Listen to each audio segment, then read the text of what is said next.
In a quiet village by the great Niger River, people lived with the rhythm of the water. The river gave them fish, fertile land, and cool breezes on hot nights. But it also had its secrets. The elders always warned. When the sun sets, the river belongs to them. Never bathe, never fish, never answer a voice that calls from the water after midnight. Children grew up hearing these words, but like all children, some grew into adults who laughed at old tales. Among them was Obi, a strong and fearless fisherman. He was proud, reckless, and often mocked the elders' warnings. Spirits. He would laugh. The only spirits I know are in the palm wine calabash. But there was one tale he had heard many times, the story of Adama, the river bride. She was once a maiden promised to be married. On the eve of her wedding, she went to fetch water from the river, but never returned. They said she slipped, or perhaps something pulled her under.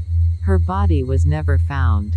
The elders whispered that her restless soul still haunted the waters, dressed in white, searching for the groom she never had. Most avoided the river at night. But not Obi. One moonless evening, Obi and his friends drank palm wine under a tree. As the night deepened, they began daring one another.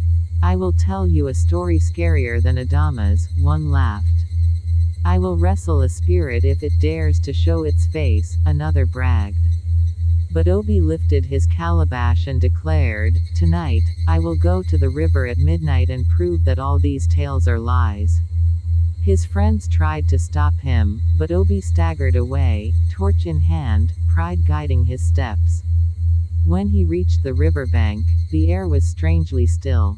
The frogs had stopped croaking, the crickets silent. The river glistened black, like a mirror that swallowed light.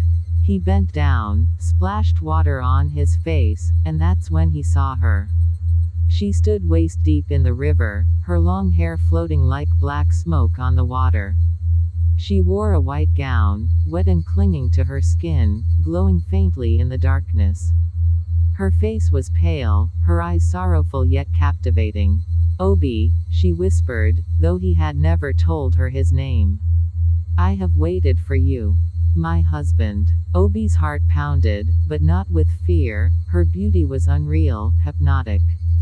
Without thinking, he stepped into the water. The next morning, Obi's friends searched for him, but he was gone. Only his fishing net and torch lay abandoned by the bank. The villagers shook their heads. "Adama has claimed him." But at night, when the moon rose, something strange happened. People living near the river swore they heard Obi's voice, calling faintly, almost drowned by the waves. "Help me, help me." And then, a woman's laughter followed. One brave hunter swore he saw Obi standing knee-deep in the river, holding a woman's hand. But when he shouted his name, Obi's head turned, and his eyes were empty, like hollow shells. The woman pulled him beneath the water before anyone could move. By the third night, the village was restless. The elders gathered and warned everyone to stay indoors after dark. But curiosity is a dangerous thing.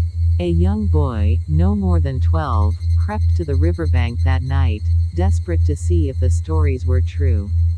What he saw froze his blood. Obi was there, his skin pale, his clothes dripping wet, his lips blue.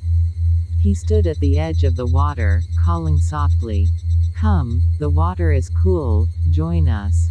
Beside him stood the bride. But now her beauty was a mask.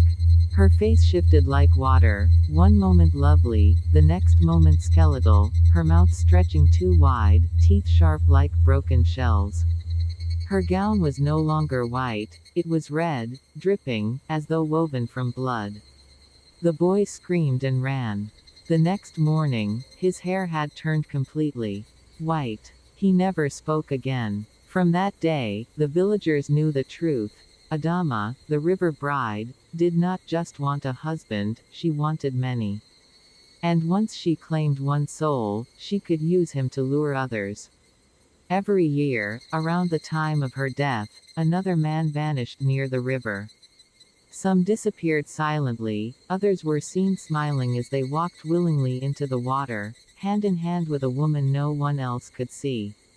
They say if you listen by the river at midnight, you can hear the whispers, Obi's voice calling for help, and Adama's laughter, sweet and sharp, echoing across the waves.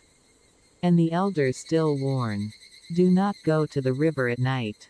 Do not follow a voice that calls you. And if a beautiful woman in white smiles at you from the water, run. For the river does not give back what it takes.